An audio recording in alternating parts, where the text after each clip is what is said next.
இரட்சகராகிய இயேசு கிறிஸ்துவின் நாமத்தினாலே உங்களுக்கு என்னோட அன்பின் வாழ்த்துக்கள். இன்றைய நாள் தியானத்துக்காக தெரிந்து கொள்ளப்பட்ட வேத வசனம் பிரசங்கியின் புஸ்தகம் 9வது அதிகாரம் 18வது வசனத்தின் பின்பகுதி. பாவியான ஒருவன் மிகுந்த நன்மையை கெடுப்பான். பாவியான ஒரு மனுஷனாலே அநேக ஜனங்களுடைய மிகுந்த நன்மை கெடுப்பான் என்று இந்த வசனத்தில் சொல்லப்பட்டிருக்கிறது.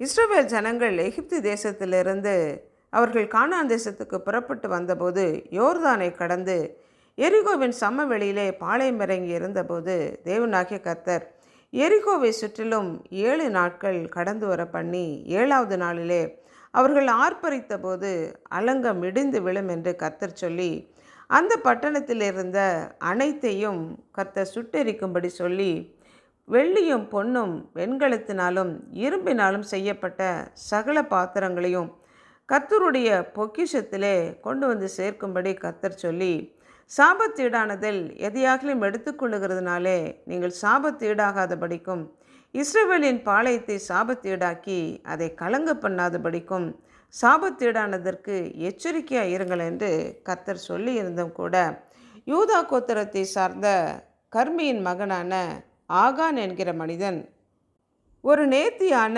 பாபிலோனிய சால்வையையும் 200 வெள்ளி சேக்களையும் 50 சேக்கல் நிறையான பொன் பாலத்தையும் அவன் கண்டு இச்சித்து எடுத்துக்கொண்டு அதை அவனுடைய கூடாரத்திலே பூமியிலே புதைத்து வைத்தான். மனிதர்கள் பார்க்க முடியாதபடி அவன் புதைத்து வைத்திருக்கலாம். ஆனால் தேவனாகிய கர்த்தர் சகலத்தையும் அறிந்த தேவன் சாபத்தீடானதை அவன் எடுத்துக்கொண்டதுனால ஆயி பட்டணத்தில் அவர்களை எதிர்த்து யுத்தத்தில் ஜெயிக்க முடியாதபடி அவர்களுக்கு முன்பாக தோற்று போய் 36 பேர் மரித்து போனார்கள். இதை அறிந்தபோது யோசுவா தேவனுக்கு முன்பாக முகம் குப்புற விழுந்து அவன் அழுதான். அப்பொழுது தேவனாகிய கர்த்தர் இஸ்ரவேலர் பாவம் செய்தார்கள், என்னுடைய உடன்படிக்கை மீறினார்கள், சாபத்தீடானதில் எடுத்துக்கொண்டதும் களவு செய்ததும் வஞ்சித்ததும் தங்கள் பண்டம்பாடிகளுக்குள்ளே வைத்ததும் உண்டே என்று கர்த்தர் சொல்லி ஆகான் செய்த அந்த சாபத்தீடான காரியத்தை கர்த்தர் வெளிப்படுத்தினார்.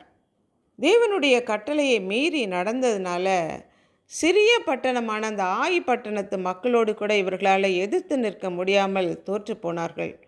ஆகான் செய்த இந்த ஒரு பாவத்தினால முழு இஸ்ரவேல் மக்களும் யுத்தத்திலே தோற்று போய் 36 பேர் மடிந்து போனார்கள். தேவனுடைய கட்டளையை மீறி நாம் செய்கிற காரியம் நம்முடைய வீட்டிலே, சபையிலே, சமுதாயத்திலே நன்மையை வர ஒட்டாதபடி தடை செய்கிறதாக, சாபத்தை கொண்டு வருகிறதாக காணப்படுகிறது. அன்புள்ள ஆண்டவரே, எங்களை படைத்தவரே, உம்முடைய கட்டளைகளுக்கும் கற்பனைகளுக்கும் கீழ்ப்படிந்து நடக்கத்தக்கதான கிருபை தாங்க. தேவரீர் கட்டளையிட்டு இருந்தும் கூட ஆகான் என்கிற அந்த மனிதனுடைய கீழ்ப்படியாமையினாலே சாபத்தீடானதை அவன் எடுத்துக்கொண்டதினாலே சிறிய பட்டணமாகிய அந்த ஆயி பட்டணத்துக்கு முன்பதாக அவர்கள் தோற்று போய் அநேகர் மரித்து போய் அந்த தேசத்தை அவர்களால் சுதந்திரித்து கொள்ள முடியாமல் போயிற்று. அவன் செய்த ஒரு பாவத்தினால அநேகர் பாதிக்கப்பட்டது போல எங்களுடைய கீழ்ப்படியாமையினாலே, எங்களுடைய பாவத்தினாலே அநேக மக்களுடைய ஆசீர்வாதம் தடைபட்டு போகாதபடி எங்களை தாழ்த்தி உம்முடைய கரங்களுக்குள் ஒப்பு கொடுத்து ஜெபிக்கிறோம். நீர் கட்டளையிட்ட ஒவ்வொரு வார்த்தையின்படியும் செய்ய எங்களை அர்ப்பணித்து ஜெபிக்கிறோம். இயேசு கிறிஸ்துவின் நாமத்தினால் ஜெபிக்கிறோம் பிதாவே, ஆமென்.